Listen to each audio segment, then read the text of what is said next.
Today we're looking at the LSU Tiger Fig.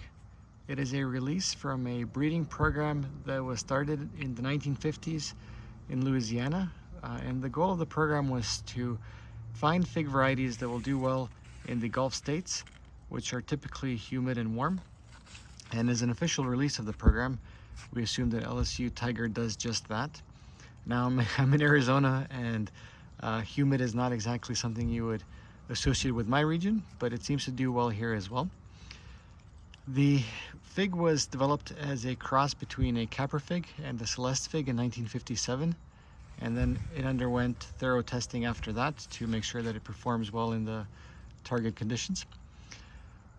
The name Tiger comes from the striping that forms on the fruit as it ripens. So you can see some examples here.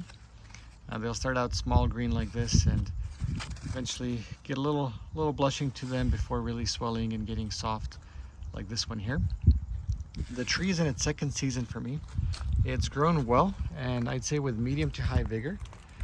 I'll back up a bit so you can see it entirely. Altogether, I'd say it stands about 7 feet tall or so. It's been very productive. You can see, any branch you look at, it's got figs ripening everywhere. And I'll show you a couple here. The leaves can get fairly large. You can see this one here is a decent size. Some of them got damaged as we had hail and wind and so forth. Some of the leaves it's putting on more recently are a bit smaller though. You can see some more examples over here. I have several pieces of fruit ripening on this tree, and they're actually in different stages of ripeness, so let's bring them inside and see how they look. I decided to pick 4 figs today. These 2 on the outside are slightly less ripe. I'll bring them closer to the camera so you can get a better look. The skin is greenish yellow with some purple striping, and that purple striping seems to be not very consistent between them. A lot more of it is evident on the one on my left. The figs weigh 27 grams, making them medium-sized in my climate. And when I press on them, you'll see they give way slightly, but still maintain some firmness. When I flip them over, you'll see that they have open eyes, with the one in my right hand actually being decently sized. So it's a little surprising that this is a fig that does well in humid climates. I would imagine that rain would do a number on this one, but maybe not. And then looking at the slightly more ripe ones, these are a hair lighter, coming in at 25 grams each. Still a medium-sized fig in my climate though. And if I rotate them around, you'll see that the coloring is a bit darker, both on the greenish yellows and on the purple.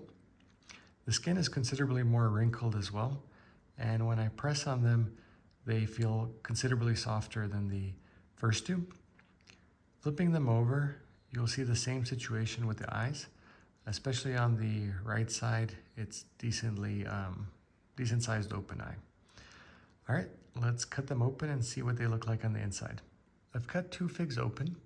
One of the more ripe ones is on the left and one of the less ripe ones is on the right. I'll bring them closer so you can see the coloring. They're both amber, but the more ripe fig is a darker color and also appears a bit more gelatinous.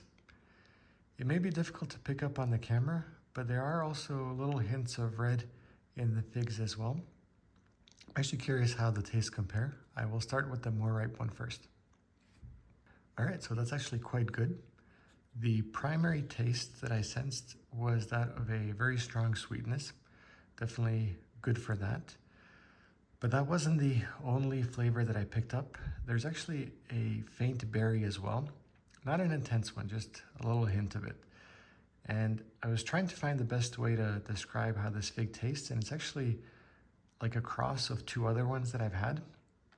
So if you can imagine a black mission fig, which is your classic caramelly sweet tasting fig, and you take that and you cross it with a hardy Chicago type, like my red Lebanese Bec Cavalli, which has more of a fruity berry taste, and you marry those 2 together, that's how this LSU Tiger tastes to me. It's got that strong sweetness with just a hint of that fruity berry. So definitely an enjoyable taste. I'm going to try the less ripe one as well, just to compare. So the flavors are a little less concentrated. It still has that berry taste to it, the hint of it, but less of the sweetness, that strong sweet flavor that the more ripe one had. Between the two, I would definitely go with the more ripe one. I think that strong sweetness is definitely something to strive towards.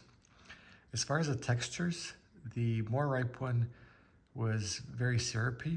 It almost falls apart in your mouth, whereas the less ripe one required a little more chewing and fought back a little more. So the LSU Tiger is definitely a cool fig to have. Grows really well for me, even though I'm not in a humid region. Produces quite a bit, has a lot of production on each branch, and the size and taste is great as well. So definitely a good variety to have in your collection. I hope you found this video useful. Thank you for watching.